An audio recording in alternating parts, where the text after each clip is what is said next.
Hello प्यारे बच्चों, welcome back to our channel Richa Bhardwaj exam study. कैसे हैं आप सब?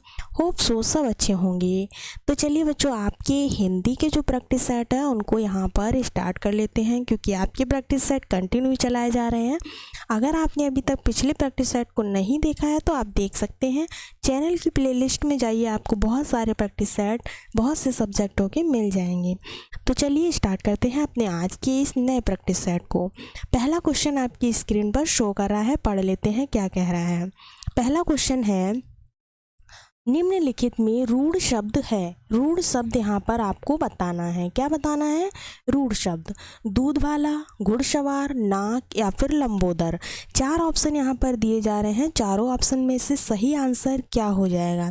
देखिए, रूढ़ शब्द की बात की जा रही है, तो दूध वाला तो रूढ़ नहीं है, घुड़सवार भी नहीं है, लंबोदर भी नहीं है। सही ऑप्शन कौन सा हो जाएगा? ऑप्शन सी आपका बिल्कुल ठीक हो जाएगा। नाक जो है वो एक कैसा शब्द है? रूढ़ शब्द है। चलिए नेक्स्ट क्वेश्चन देखते हैं। अगला क्वेश्चन है, यदि इस रोग को आरंभ में ही काबू ना किया गया तो यह हो सकता है। क्या पूछा जा रहा है?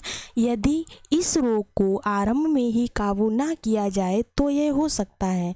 तो यहाँ पर कौन सा ऑप्शन आपका बेटर रहेगा? संक्रामक, आक्रामक, अतिक्रामक या फिर अभिक्रामक?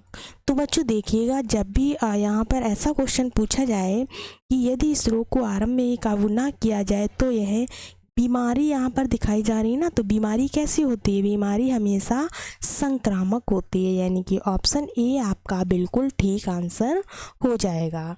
चलिए नेक्स्ट क्वेश्चन की तरफ मूव करते हैं।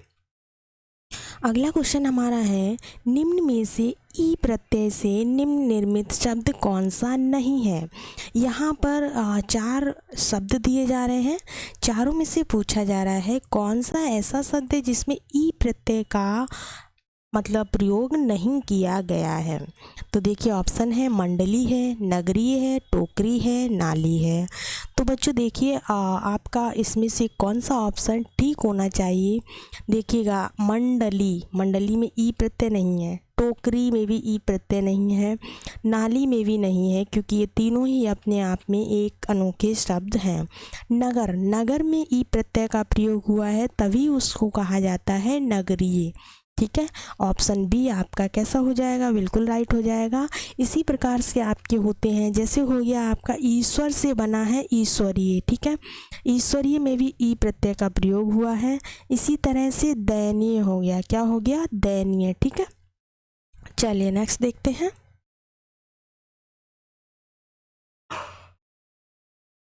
अगला क्वेश्चन है, जैन मत को मानने वालों में श्वेतांबर बड़ी संख्या में है। क्वेश्चन क्या कह रहा है? जैन मत जो है उसको मानने वालों में श्वेतांबर बड़ी संख्या में है। दिगंबर कहलाते हैं, नीलांबर कहलाते हैं, आंबर कहलाते हैं या फिर आपके पीतांबर कहलाते हैं। तो बच्चों देखिएगा, श्वेतांबर बड़ी संख्या में है। जैन मत को मानने वाले उनको क्या कहते हैं? उनको दूसरे रूप में दिगंबर कहते हैं। क्या कहते हैं? दूसरे रूप में उनको दिगंबर कहा जाता है। नेक्स्ट क्वेश्चन देखते हैं। अगला क्वेश्चन है, शब्द युग्म यानी कि यदा कदा के सही अर्थ युग्म का चयन कीजिए। यहाँ पर जो शब्द युग्म दिया गया है यदा और कदा, इसमें इसका कौन सा अर्थ का युग्म जो है बिल्कुल ठीक है वो चुनना है। जब तब, कब तब, जब कब या फिर कब और जब, बताइएगा। तो देखिए ऐसे क्वेश्चन एग्जाम में बहुत बार पूछे जाते हैं।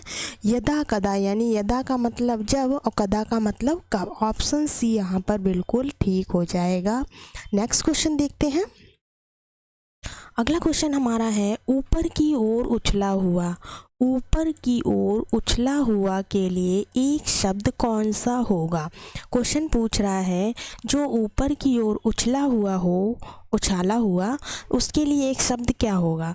प्रक्षिप्त होगा, उत्क्षिप्त होगा, आरोहण होगा या फिर आपका उत्थान होगा? तो देखिए प्रक्षिप्त का मतलब क्या होता है? तो प्रक्षिप्त मतलब होता है फेंका हुआ। ठीक है, इसी तरह से आरोहण मतलब क्या होता है? आरोहण का मतलब होता है सवार होना, किसी चीज़ पर आरोहण होकर जाना, यानी कि किसी चीज़ पर सवार होना। ठीक है, उत्थान का मतलब होता है उठना, उत्थान का मतलब क्या होता है? किसी भी कार्य में उत्थान होना यानी कि उठना। तो ऑप्शन बी आपका बिल्कुल ठीक हो जाएगा। उच्छिप्त का मतलब होता है उछाला हुआ। कौन सा हो जाएगा? ऑप्शन बी हो जाएगा। चलिए नेक्स्ट क्वेश्चन की तरफ बढ़ते हैं। अगला क्वेश्चन हमारा क्या कह रहा है? नेक्स्ट क्वेश्चन है धातुष्मा में प्रयुक्त संधि बतानी है। एक ना एक संधि आपके एग्जाम में ज़रूर पूछी जाती है।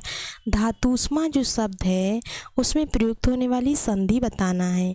अयादि होगी, गुण होगी, दीर्घ होगी या फिर यण संधि होगी। तो देखिएगा बच्चों, यहाँ पर धातुष्मा में कौन सी संधि हो जाएगी? तो इस क्वेश्चन का राइट आंसर आपका ऑप्शन सी हो जाएगा, क्योंकि धातु धन ऊष्मा यानी कि दोनों ही बड़े शब्दों के से इसका जुड़ा हुआ है, इसलिए इसमें दीर्घ संधि हो जाएगी। चलिए नेक्स्ट देखते हैं। अगला क्वेश्चन हमारा है कला प्रवीण में कौन सा समास है? कौन सा शब्द यहाँ पर दिया जा रहा है? तो यहाँ पर शब्द की बात की जा रही है। वो शब्द हमारा यहाँ पर कौन सा है? कला प्रवीण। कला प्रवीण में हमें क्या बताना है? समास बताना है। इसमें समास कौन सा है? बहुब्री है, तत्पुरुष है, द्वंद्व है या फिर आपका अव्ययी भाव है। तो बच्चों देखिए, जो कला प्रवीण शब्द है यानी कि कला में प्रवीण, क्या होगा इसका रूपांतरण? कला में प्रवीण में कौन सा समास है? तो राइट आंसर क्या हो जाएगा? Option B. ठीक है, तत्पुरुष समास हो जाएगा। नेक्स्ट देखते हैं। अगला क्वेश्चन हमारा है किस छंद में 26 मात्राएं होती हैं तथा 14 और 12 पर यति होती है?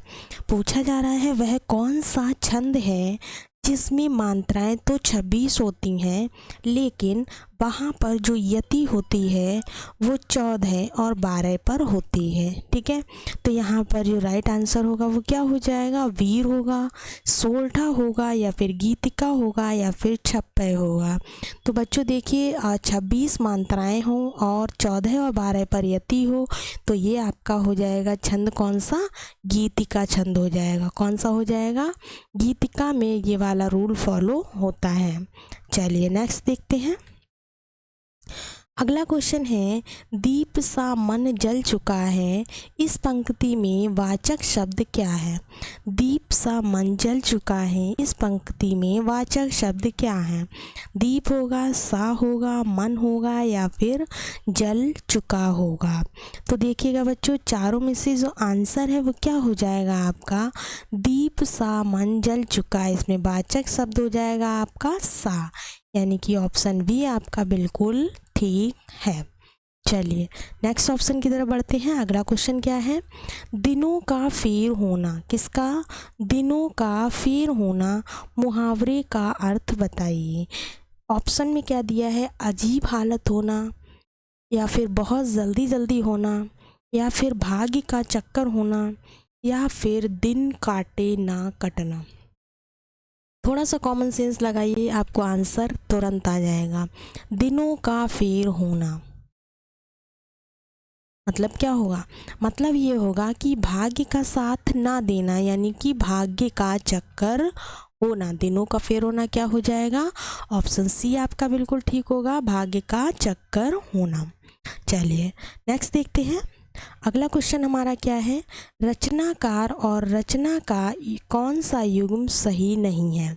यहाँ पर पूछा जा रहा है, रचनाकार दिए हैं और रचनाएं दी हैं, इसमें कौन सा युग्म है जो कि जोड़े में बिल्कुल सही नहीं है? तुलसीदास ने रामचरितमानस लिखी, कुतवन ने मृगावत लिखा है, जायसी ने पद्मावत लिखा है, मंजन ने चित्रावली लिखी है। तो बच्चों देखिए, इसमें आपको पता ही होगा कि ये जो तुलसीदास ने रामचरितमानस लिखी है, कुतवन ने मृगाव्रत लिखा है, सही है। जायसी ने क्या लिखा है? तो जायसी ने पद्मावत लिखा है, बहुत ही फेमस है जायसी। मंझन ने क्या लिखा है?